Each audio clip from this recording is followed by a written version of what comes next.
कि चाहने वालों की कंपनियां हैं, कई हज़ार करोड़ों का उसमें लेन देन हुआ है, और जिसमें स्वयं हरिद्वार के माननीय लोकसभा सांसद जो हमारे त्रिवेंद्र सिंह रावत जी हैं, उन्होंने भी लोकसभा में उठाने का काम किया है कि, और मैं तो सरकार को खुल के कहना चाहता हूं कि आप मुकदमे करो, हम उस पर डरने वाले नहीं हैं। आप कुछ भी करो, हम आपके खिलाफ खुल के लिखेंगे, आपकी गलतियों के खिलाफ खुल के बात उठाएंगे, मूवमेंट बनाएंगे, और आपके अंदर अगर दम है हमें रोकने का, हम लोकतांत्रिक तरीके से अपनी बात उठाने का काम करेंगे, आपसे लड़ने का काम करेंगे।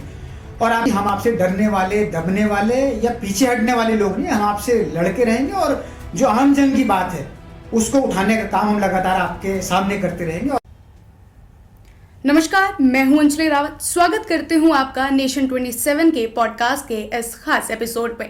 आज हमारे साथ एक बहुत ही खास शख्सियत मौजूद है, तो चलिए स्वागत करते हैं हमारे आज के गेस्ट, कांग्रेस के सोशल मीडिया विभाग के प्रदेश अध्यक्ष विकास नेगी जी का। सर, बहुत बहुत स्वागत है आपका। सर, सबसे पहले तो हम ये जानना चाहते हैं कि अधिवक्ता से कांग्रेस के सोशल मीडिया के प्रदेश अध्यक्ष बनने का आपका जो सफर रहा है, इसके पीछे की कहानी क्या है? सबसे पहले तो आपको धन्यवाद देना चाहता हूं कि आपने अपने इस पॉडकास्ट में आने का मुझे समय दिया। और छात्र राजनीति से ये कहानी शुरू हुई, एक छात्र जीवन से कहानी शुरू मैं कहूँ।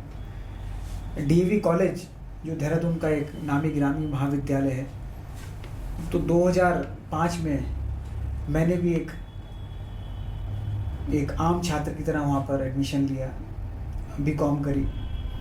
बीकॉम करते करते छात्र राजनीति में हमने कुछ चीज़ें देखी, कुछ मुद्दों में जुड़ते चले गए। छात्र राजनीति में बहुत से मुद्दों पर हमने लड़ाई लड़ी, और कभी सोचा नहीं था कि छात्र नेता बनेंगे और कांग्रेस के नेता बन पाएंगे, क्योंकि मेरी खुद की रुचि नहीं थी। लेकिन धीरे धीरे समय और परिस्थितियाँ ऐसी बनती चली गई।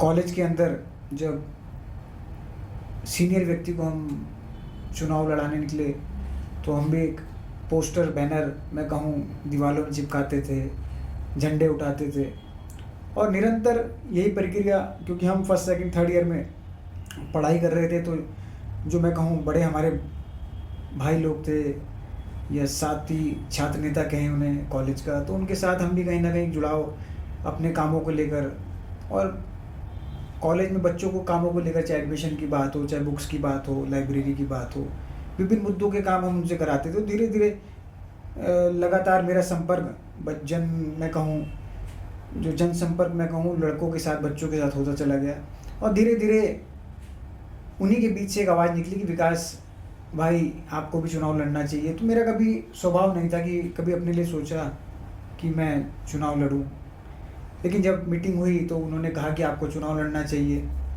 आप सबके साथ चलते हैं, सबकी बात रखते हैं, और आपसे उपेक्षा है। तो मैंने कहा कि मैंने कभी अपने खुद के लिए सोचा नहीं था कि मैं चुनाव लड़ूं, या उस भूमिका में कभी अपने आप को देखा नहीं था।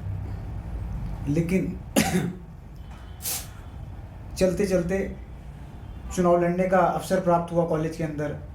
सभी लोगों ने साथ दिया, और 2009 में मैं डीएवी कॉलेज में चुनाव लड़ा छात्र राजनीति में, और मैंने सबसे बड़े दल एवीपी को मैं कहूँ, उस समय राज्य में भाजपा की सरकार थी, और लगातार डीएवी कॉलेज के अंदर मैं कहूँ एक कब्जा एवीपी का था, और एवीपी को मैं कहूँ कई साल हो गए थे जीतते जीतते, और मेरा साथ कहें, प्यार कहें, लोगों का विश्वास कहें, सब ने साथ दिया, और मैंने वो एवीपी का गढ़ तोड़ा डीएवी कॉलेज के अंदर। और निश्चित ही मैं धन्यवाद उन लोगों को देता हूँ, उन साथियों को देता हूँ जिन्होंने मेरे को इस काबिल समझा कि मैं चुनाव लड़ूँ और छात्र राजनीति में आऊँ, और बच्चों की समस्याओं को कहीं ना कहीं लड़ने का काम करूँ, उन लड़ाई को आगे बढ़ाने का काम करूँ।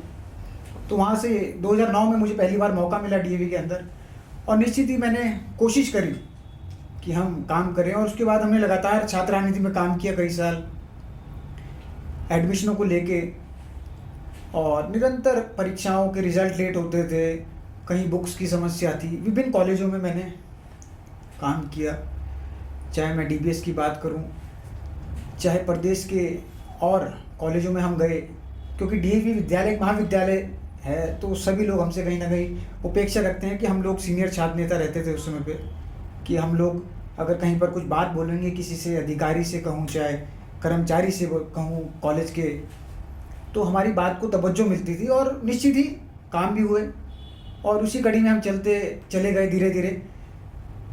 और उसके बाद मेरे को एनएसयूआई में काम करने का मौका मिला, प्रदेश स्तर पे, देश स्तर पे, धीरे धीरे एक राष्ट्रीय लेवल पे भी मुझे मौका मिला भारतीय राष्ट्रीय छात्र संगठन की तरफ से काम करने का।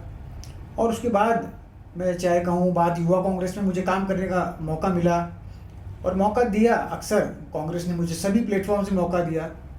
चाहे मैं बात कहूँ उसके बाद पीसीसी में, उस समय 2017 के आसपास की बात, जब कांग्रेस इस प्रदेश में नहीं आई, तो उस समय प्रीतम सिंह जी को अध्यक्ष बनाया गया।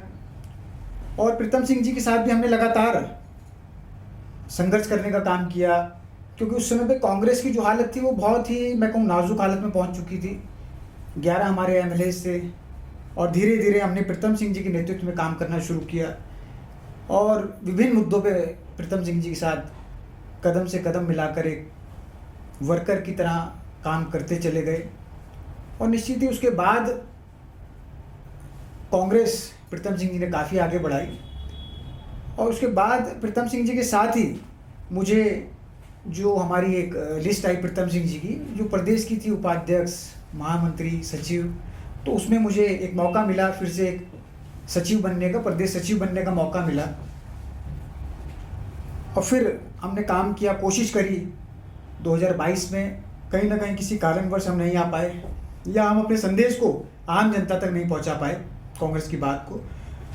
तो थोड़ा बहुत हम कुछ 1 मैं कहूँ कुछ वोट ऑफ परसेंटेज बहुत भाजपा के आसपास ही रहा हमारा, तो उस कारण हमारी सरकार नहीं आ पाई।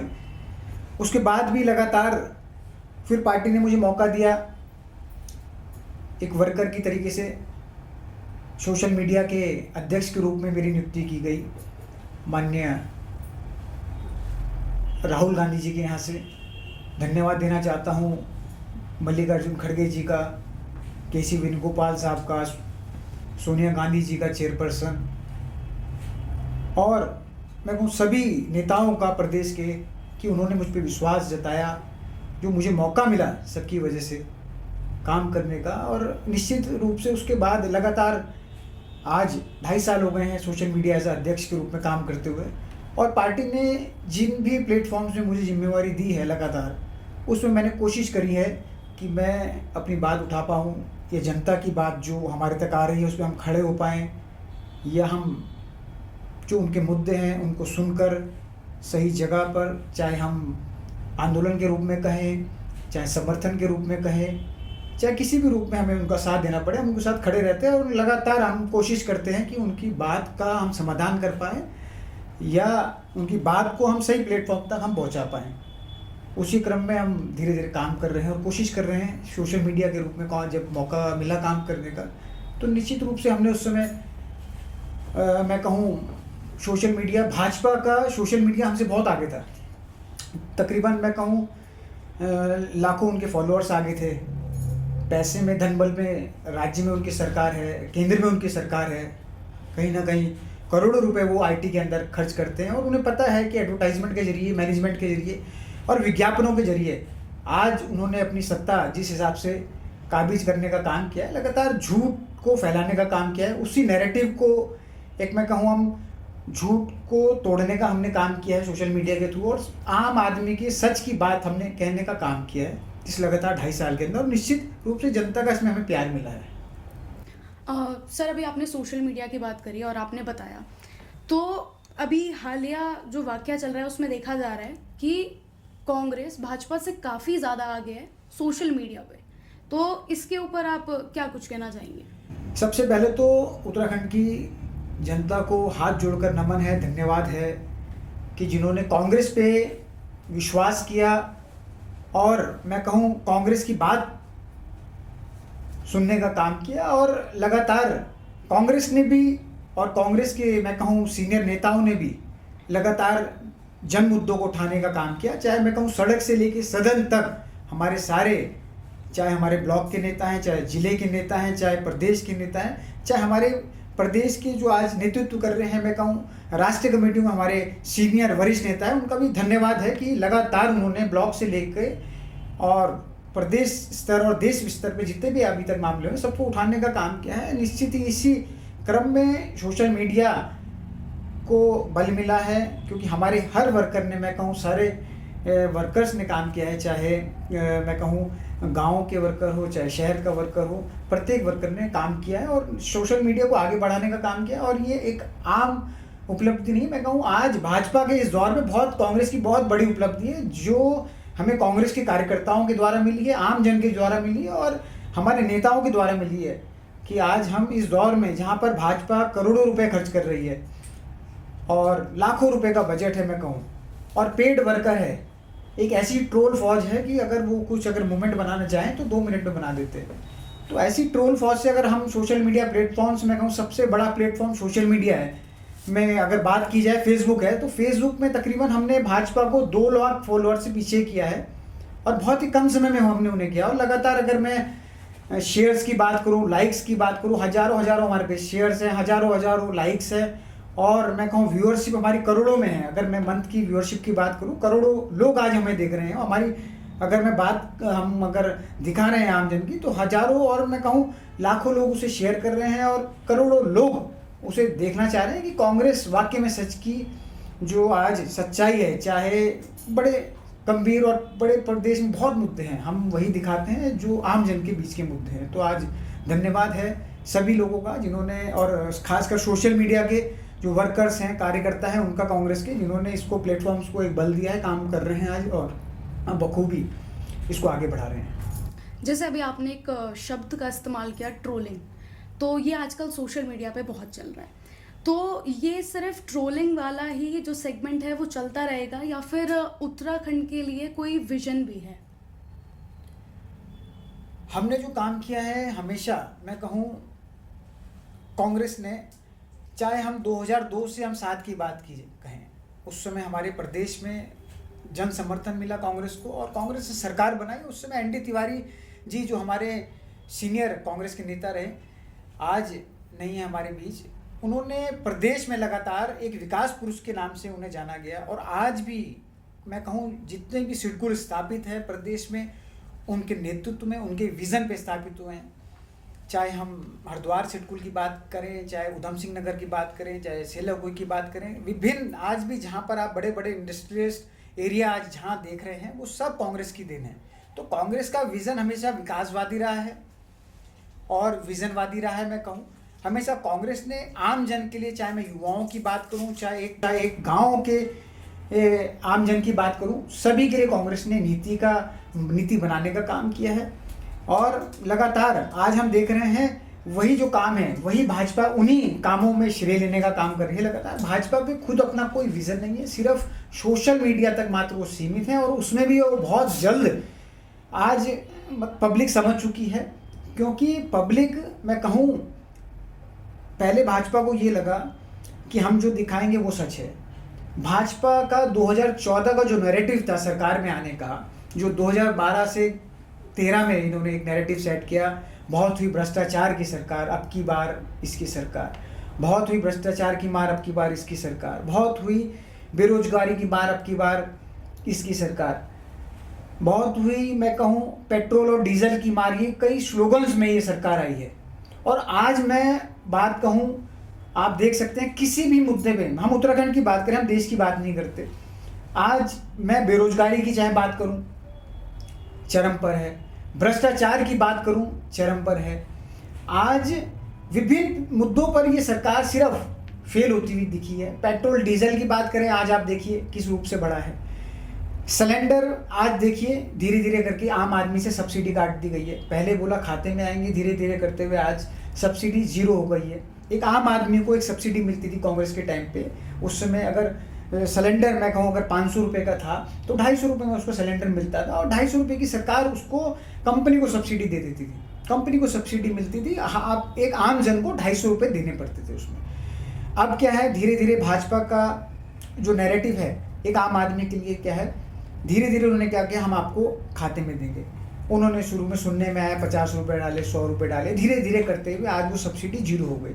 50 रुपये मैं कहता हूँ कौन निकालने जाएगा खाते से, कोई 50 रुपये निकालने नहीं जाएगा, क्योंकि उसका खर्चा ही अगर शहर में भी है तो 100-200 रुपये का उसका ट्रैवलिंग का एक्सपेंस आएगा। तो क्यों आपने स्कीमों को डायरेक्ट तोड़ा, एक आम जन के मुंह से क्यों छीनी ये स्कीमें, क्यों आपको? क्योंकि डायरेक्ट आज आपके बड़े बड़े उद्योगपति दोस्त हैं, उनको डायरेक्ट लाभ देने के लिए आज आपने आम आदमी से उसका छोटी छोटी जो सब्सिडी थी उसको सिलेंडर में कहीं ना कहीं डायरेक्ट उपभोक्ता को लाभ होता था, आपने वो तोड़ा। वो इसलिए तोड़ा क्योंकि आपको पूरा आज सिलेंडर है 900, 950, 1000 रुपये का सिलेंडर मिलता है। पहाड़ी ऊपर जाएंगे धीरे धीरे बढ़ता चला जाएगा, 100-200 रुपये कार्टेज बढ़ता है, वहाँ और महंगा सिलेंडर होता है, उसे डायरेक्ट पूरे पैसे देने पड़ते हैं। तो क्यों छोड़ आप ऐसे, आपने क्यों ये एक गैप बनाया पब्लिक के बीच में और सरकारों के बीच में? आप कहते हैं पहले कि एडवांस पैसा दो, तो कहीं ना कहीं व्यापारियों की सरकार है, आम जन की सरकार नहीं है। और आम जन की सरकार होती तो डायरेक्ट आम जन को लाभ मिलता, तो ये व्यापारियों की सरकार है। और अब पब्लिक इसको समझ रही है,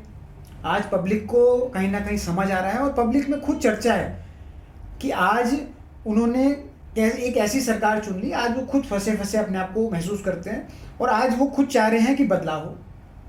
इसी बदलाव की आज मैं कहूँ बतेरी कड़ियाँ हैं। तो आज युवा पहले कहीं ना कहीं नहीं सुनता था, नहीं चीज़ें समझता था, आज वो चीज़ों को समझने लगा है, बोलने लगा है, चर्चा करने लगा है कि आज चीज़ें ना तो नौकरियाँ हैं, और नौकरियों के लिए अगर पेपर्स हो भी रहे हैं तो उत्तराखंड जैसी स्टेट में मैं बात करूं, बड़े बड़े पेपर्स घोटाले हुए हैं, सरकार का कोई स्टेप नहीं रहा है, सिर्फ दिखाने के लिए कानून बने हैं। आज जिनको अंदर किया था मैं कहूं वो आज बाहर घूम रहे हैं। राज्य में आपकी सरकार है, केंद्र में आपकी सरकार है, तो पेपर आउट कैसे हो रहा है? मैं पूछना चाहूंगा कि अगर राज्य में आपकी सरकार है, केंद्र में आपकी सरकार है, तो कौन है वो लोग जो पेपर आउट कर रहे हैं और आप उनको क्यों नहीं ढूंढ पा रहे हैं? तो कई मुद्दे हैं, आज पब्लिक समझ रही है, सिर्फ झूठ की सरकार है। और जो करोड़ों नौकरियां देश के अंदर बात करी थी कि आएंगे 2 करोड़ नौकरियां देंगे, 2 करोड़ नौकरियां देंगे, बहुत एक बड़ा जुमला था। आज देश की मैं कहूँ बेरोजगारी वृद्धि सबसे चरम पर है, सबसे ज़्यादा है, और सरकार बेरोजगारी के मामले में भी पूरी तरीके से फेल हो चुकी है। तो बेरोजगारी की अगर इतनी बात चल रही है और आप कह रहे हैं कि युवा बेरोजगार है, तो इसमें कांग्रेस अपनी क्या भूमिका निभा रही है? कांग्रेस लगातार बेरोजगारों की आवाज उठा रही है और विभिन्न, मैं कहूँ चाहे अग्निवीर जैसा मामला रहा, हम एक बहुत छोटे राज्य हैं और एक बहुत सुंदर राज्य है, और हमारे यहाँ ज़्यादातर युवा जो पहाड़ों में है वो कोशिश करता है कि मैं 10वीं 12वीं करने के बाद एक आर्मी में भर्ती हो पाऊँ, या कहीं ना कहीं किसी सेना के रूप में कहीं ITBP और विभिन्न फोर्सेस हैं उसमें जा पाऊँ। भाजपा ने सबसे पहले हम उत्तराखंड जैसे जो एक राष्ट्र के प्रति प्रेम करने वाला व्यक्ति है, जो युवा है उत्तराखंड का, वो राष्ट्र को सर्वोपरि मानता है, वो देश को सर्वोपरि मानता है, और सबसे पहले भाजपा ने उस राष्ट्र के जो प्रेम को तोड़ने का काम किया है। चाहे अग्निवीर सबसे फ्लॉप और सबसे फेल मैं कहूँ इनका प्रोजेक्ट है।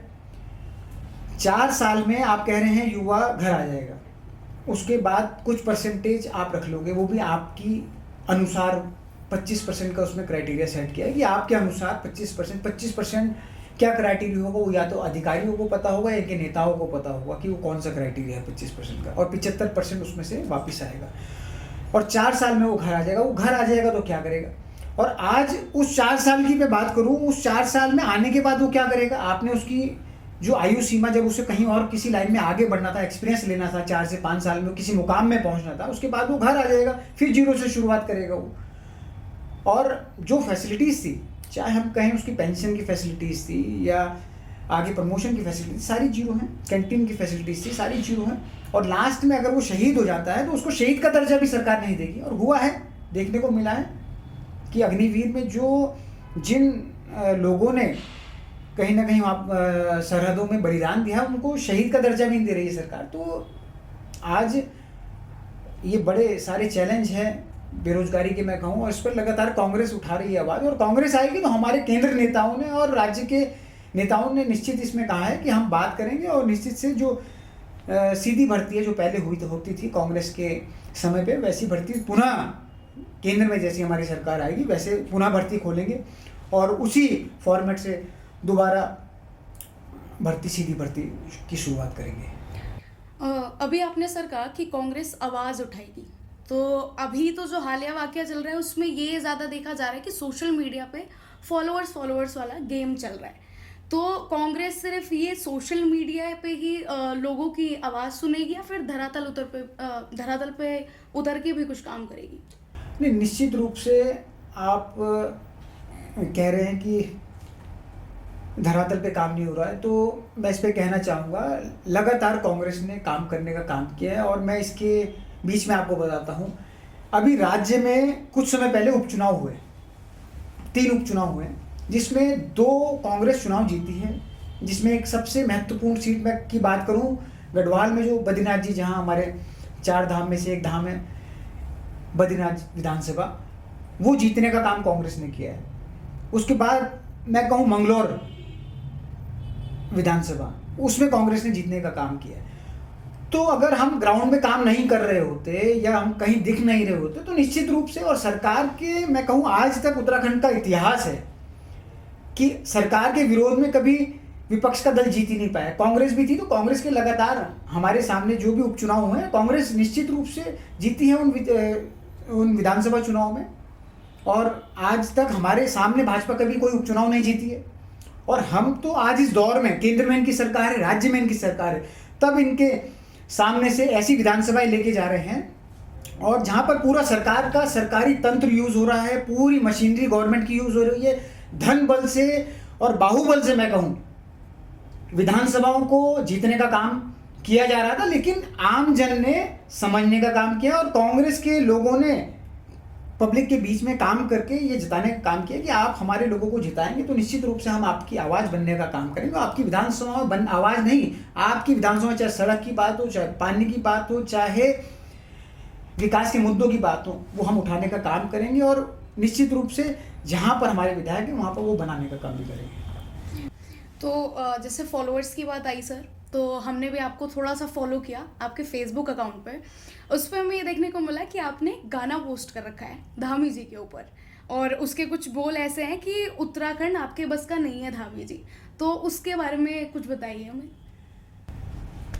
ये हमारे लोक गायक हैं उत्तराखंड के पवन सेमवाल जी, जो उनके माध्यम से गायक है। उनके विचारों को, उन्होंने अपने विचारों को आम जन में जो वो देख रहे हैं उसके द्वारा उन्हें मिले हैं वो, और आज वो जो लोक कलाकार जो लोक संस्कृति को आगे बढ़ाते हैं, जो हमारी संस्कृति को और मैं कहूँ बोली भाषा को आगे बढ़ाने का काम करते हैं। सबसे पहले तो धन्यवाद है पवन सेमवाल जी का कि आपने हमारी जो लोक संस्कृति को लगातार उत्तराखंड की बढ़ाने का काम किया है। तो आप एक मैं कहूँ थैंक्स के काबिल हैं कि आपने कहीं ना कहीं हमारी संस्कृति को आगे बढ़ाया है। और निश्चित रूप से उन्होंने जो देखा इस प्रदेश में आज जो चल रहा है, चाहे मैंने कहा भ्रष्टाचार की बात करें, चाहे शराब नीति की बात करें, उन्होंने अपने गाने में बहुत सुंदर व्यंग तरीके से कहा कि आज जो प्रदेश के हालात हैं जो उनको दिख रहे हैं, और हमसे ज़्यादा समझ वो रखते हैं क्योंकि वो एक कलाकार है। हम तो शायद एक वर्कर हैं कांग्रेस के, और मैं कहूँ एक सामाजिक कार्यकर्ता है, हम तो उस रूप से देख रहे हैं, लेकिन वो तो एक कला के नज़रिए से, एक आम जन के नज़रिए से पूरे उत्तराखंड को देखने का काम करते हैं, समझने का काम करते हैं, और निश्चित रूप से वो अपनी भावनाओं को कहने का काम किया है उन्होंने एक गाने के रूप में, और जिनमें उन्हें आम जन की भावनाएं दिखी हैं, और वही भावनाओं को आज उत्तराखंड देख रहा है और समझ रहा है कि चाहे मैंने कहा शराब नीति सरकार की ऐसी है कि एक दुकान खोलो और एक मुफ्त पाओ, और फ्री में उसके पैसे भी नहीं देने पड़ेंगे, ऐसी कुछ नीति बनाई है सरकार ने। खनन की बात की जाए आज सरकार ने बाहर से एक बड़ी कंपनी को हायर किया है, कई हजार करोड़ सुनने में आता है, ब्लैक और वाइट का दिया है, वो तो हमें पता नहीं क्या दिया है क्या लिया है, लेकिन चर्चाएं ऐसी हैं कि एक कंपनी पूरे प्रदेश के जितने जो बड़े ज़िले हैं उनको कमांड कर रही है। बल्कि वो सुनने में आ रहा है कि वो कहीं ना कहीं ट्रक को रोकने का काम भी वही कर रहे हैं, और रवाने बांटने का कहते हैं, उसमें रवाने होते हैं उसमें, तो वो भी बांटने का वही काम कर रहे हैं, और चोरी भी वही करवा रहे हैं और रोकने का काम भी वही कर रहे हैं। तो पहली बार देखा जा रहा है कि जिस आदमी को आपने काम दिया है, और रोकेगा भी वही और करेगा भी वही। तो लगातार, और खनन मैं कहूँ पूरे प्रदेश में आज सबसे बड़ा मुद्दा है, और करोड़ों रुपए की कोई बाहर की कंपनी है, सुनने में आ रहा है कि चाहने वालों की कंपनियां हैं, कई हजार करोड़ों का उसमें लेन देन हुआ है, और जिसमें स्वयं हरिद्वार के माननीय लोकसभा सांसद जो हमारे त्रिवेंद्र सिंह रावत जी हैं, उन्होंने भी लोकसभा में उठाने का काम किया है कि लगातार उत्तराखंड के अंदर हमारी नदियों को चीरने का काम किया जा रहा है, हमसे छीनने का काम किया जा रहा है, और बाहर के लोग लगातार इतने बड़े मात्रा पे माफियागिरी कर रहे हैं खनन की कि सरकार आंख बंद करके बैठी है, या सरकार की शेह पे सारे काम हो रहे हैं। शर्म आनी चाहिए, मैं कहूँ इस प्रदेश के उन अधिकारियों को, सरकार के उन नेताओं को, और माननीय मुख्यमंत्री जी को भी आंखें खोलनी चाहिए कि उन्हीं की पार्टी के सांसद, उन्हीं की पार्टी के पूर्व मुख्यमंत्री, और इस भारत की मैं कहूँ सबसे बड़ी लोकतंत्र का जो मंदिर है लोकसभा, उसके अंदर उन्हें अपनी आवाज़ उठानी पड़ रही है अपने दल के लिए कि हमारे प्रदेश में खनन माफिया हावी हो चुका है, और कहीं ना कहीं अपनी सरकार को कोस रहे हैं वो। तो इससे बड़ा दुख का विषय क्या हो सकता है कि एक पूर्व मुख्यमंत्री इस स्टेट के, उसी जगह से वो सांसद हैं, और आज उन्हीं की पार्टी उन्हीं की बातों को इग्नोर नहीं कर रही है। तो बहुत मुद्दे हैं। ये प्रदेश मैं कहूँ सिर्फ माफियाओं के लिए बन चुका है, कोई भी आए अपने हिसाब से पॉलिसीज़ बनाए, और आज ऐसे हालात हैं कि रात को कोई पॉलिसी बनती है, सुबह कोई पॉलिसी बन जाती है।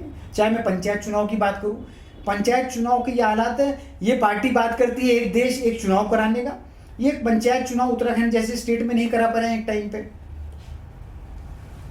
आज 2 चरणों पे इन्होंने इस चुनाव को कराने का काम किया है, जो चरण 24 और 28 तारीख के समझे। और पंचायत चुनाव ये मानिए कि एक ग्राम तक, एक गांव की आत्मा का चुनाव होता है, जहां पर आप एक ऐसे प्रतिनिधि को चुनते हैं जो लगातार गांव के विकास के लिए काम करता है, गांव के लोगों के लिए काम करता है, और उन योजनाओं के लिए काम करता है जहां पर आम आदमी आज भी कई योजनाओं से वंचित है।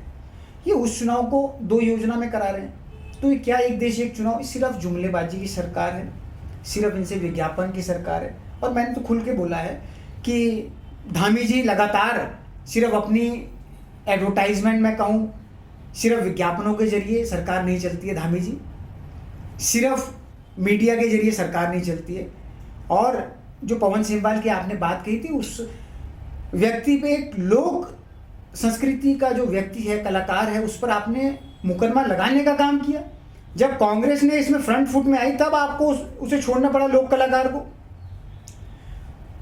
कांग्रेस के ऊपर भी मैं आपको याद दिलाता हूं, एनडी तिवारी साहब की सरकार थी, नौछवी नारायण हमारे नरेंद्र सिंह नेगी जी हैं, उन्होंने एक ऐसे ही गाना गाया, तो कांग्रेस ने तो कोई उनके ऊपर मुकदमा लगाने का काम नहीं किया, नरेंद्र सिंह नेगी जी के ऊपर कोई उन्हें रात को पुलिस ने उठाने का काम नहीं किया। तो लोकतंत्र है, यहाँ पे एक अभिव्यक्ति की आज़ादी है, चाहे वो कलाकार हो, चाहे आम आदमी है, भारत का नागरिक है, चाहे उत्तराखंड का नागरिक है, वो देश का नागरिक है, उसको स्वतंत्रता है अपने विचारों को कहने की और रखने की, एक लोकतंत्र के माध्यम से। और ये तो एक कलाकार है और उन्होंने अपनी कला से एक बात रखी है। आप उनको दबाव बना रहे हैं, उनकी उससे आपने जबरदस्ती डिलीट करवाया, उन्हें डरा रहे हैं, दबाव बना रहे हैं। वो तो जब कांग्रेस के नेताओं के द्वारा और हम लोगों ने जब कहा सरकार को और अधिकारियों से जब मेरी बात हुई, तो लगातार जब हमने दबाव बनाया तो उसको छोड़ने का काम किया। तब सरकार को लगा कि कहीं ना कहीं गलत दबाव बना रहे हैं, और गलत चीज़ों में हमेशा कांग्रेस अपने लोगों के साथ खड़ी है। ऐसे दबाव में हम किसी को आने नहीं देंगे, चाहे वो हमारे उत्तराखंड का लोक कलाकार का व्यक्ति या किसी भी जिले का या कहीं पर का भी व्यक्ति है, हम उसके साथ लगातार खड़े हैं। और मैं सरकार को भी कहना चाहूँगा कि आपके इन दबावों से हम डरने वाले नहीं हैं, हम दबने वाले लोगों में से नहीं हैं। हम कांग्रेस के लोग हैं, हम इस देश के आंदोलन की लड़ाई से निकली हुई एक सोच है, और ना हम डरेंगे ना दबेंगे, चाहे आप हमारे ऊपर मुकदमे करो, चाहे हमारे लोगों के ऊपर मुकदमे करो। और आपको एक बात और बताता हूँ, लगातार सोशल मीडिया में हमारे लोगों के ऊपर सरकार ने दबाव बनाने का काम किया। हमारे फॉलोअर्स तो बढ़ रहे हैं, लेकिन हमें पता है कि हमारे जो लोग आज सरकार के खिलाफ लोकतंत्र के तरीके से, लोकतांत्रिक तरीके से मैं कहना चाहूँ, लिखने का काम करते हैं। सरकार के, मैं कहूँ पुलिस विभाग के या कई और विभाग हैं इनके, जो इंटेलिजेंस विभाग है, विभागों के कर्मचारियों के, अधिकारियों के लगातार हमारे कार्यकर्ताओं पे फ़ोन आते हैं कि आज अध्यक्ष जी यहाँ से हमें इनका फ़ोन आया, इस चौकी से, इस थाने से। तो लगातार हम लोगों ने या हमारे कार्यकर्ताओं ने उनको फेस करने का काम किया है। और मैं तो सरकार को खुल के कहना चाहता हूँ कि आप मुकदमे करो, हम उस पर डरने वाले नहीं हैं। आप कुछ भी करो, हम आपके खिलाफ खुल के लिखेंगे, आपकी गलतियों के खिलाफ खुल के बात उठाएंगे, मूवमेंट बनाएंगे। और आपके अंदर अगर दम है हमें रोकने का, हम लोकतांत्रिक तरीके से अपनी बात उठाने का काम करेंगे, आपसे लड़ने का काम करेंगे। और आपके अंदर अगर दम है तो आप हमारे कार्यकर्ता को मत छेड़िए, आप सीधा मुझे और मेरे नाम से आप FIR करना। मैं आपको ओपन चैलेंज देता हूँ कि आप मुझे दबाइए, आप हमारे कार्यकर्ताओं को क्या दबाते हैं, और कार्यकर्ता को भी नहीं आप दबा पाए, मैं आपको बोलना चाहूँगा, क्योंकि वो भी एक कांग्रेस की विचारधारा का कार्यकर्ता है, जो बहुत मजबूत विचारधारा है, देश की सबसे पुरानी विचारधारा है। ये कांग्रेस के कार्यकर्ता को भी नहीं दबा पाएंगे। और मैं यही कहना चाहूँगा कि हम आपसे डरने वाले, दबने वाले या पीछे हटने वाले लोग नहीं, हम आपसे लड़के रहेंगे। और जो आम जन की बात है उसको उठाने का काम हम लगातार आपके सामने करते रहेंगे। और आपके अगर अंदर हिम्मत है तो हमें रोक के दिखाएं। सर, काफ़ी अच्छा लगा आपसे बात करके। और जितना भी ये कार्यक्रम चला, अब इस कार्यक्रम को थोड़ा समापन की ओर ले चलते हैं। तो जाते जाते बस मेरा आपसे एक सवाल है कि 2027 में चुनाव हैं और आप भी यमकेश्वर से तैयारी कर रहे हैं, जहाँ की आपका गांव भी है, आपका घर भी है। तो इसके ऊपर आप क्या कुछ कहना चाहेंगे? यमकेश्वर मेरा गांव है, मेरा गांव यमकेश्वर किमसार में है। और लगातार मैं अपने गांव से जुड़ा हूँ।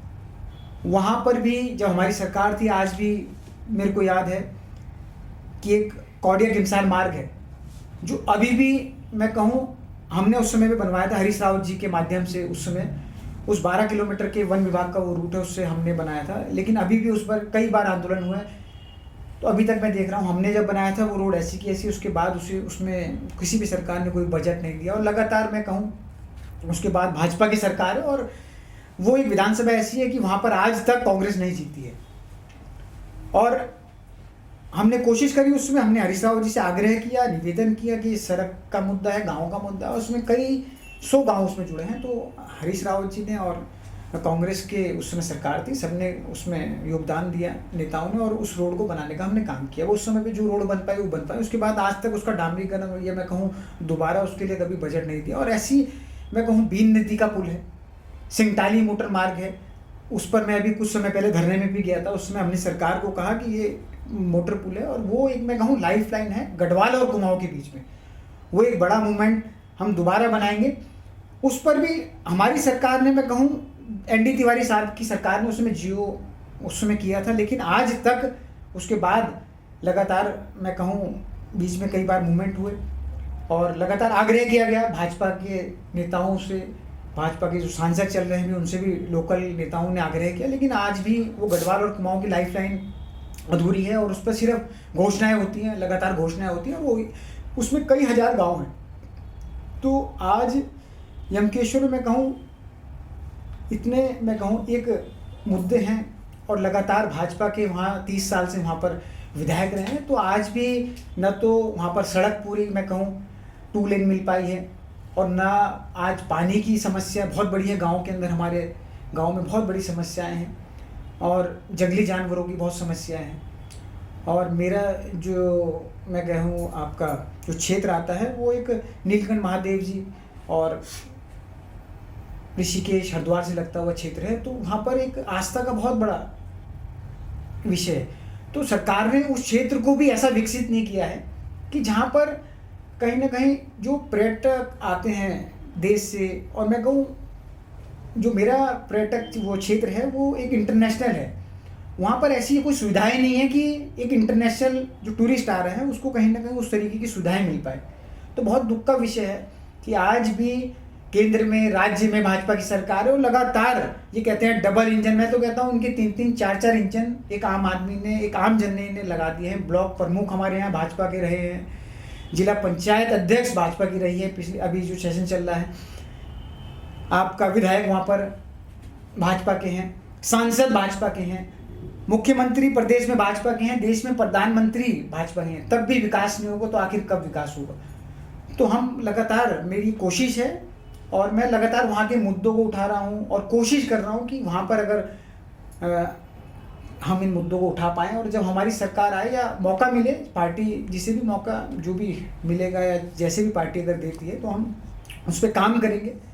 और आम जन की जो एक मैं कहूँ सोच है, एक गांव तक उसकी, चाहे विकास की नीति बनाने का काम, चाहे उसकी रोड बनाने का काम, चाहे पेयजल का काम, कोशिश करेंगे कि एक गांव की आम जन की आवाज़ बनने का काम और एक विकास की योजनाओं का काम, जो कांग्रेस की एक सोच है, विकासवादी सोच है, उसको हम करने का काम करेंगे। चाहे हम किशोर की बात करें, चाहे हम मैं कहूँ अपने प्रदेश की बात करें।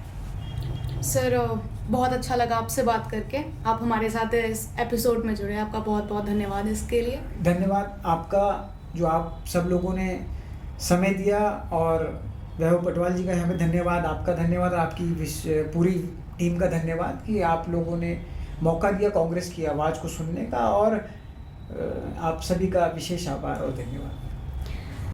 तो आज हमारे साथ मौजूद थे कांग्रेस के सोशल मीडिया के प्रदेश अध्यक्ष विकास नेगी जी, जिन्होंने हमें कांग्रेस की स्कीमों के बारे में बताया कि कांग्रेस की क्या विचारधाराएं हैं, आने वाले दिनों में वो क्या करने वाले हैं और युवाओं को किस प्रकार से वो समर्थन दे रहे हैं, और वहीं सोशल मीडिया की तमाम जानकारी भी उन्होंने हमें दी। तो ऐसे ही एपिसोड के लिए बने रहिए हमारे साथ और देखते रहिए नेशन 27।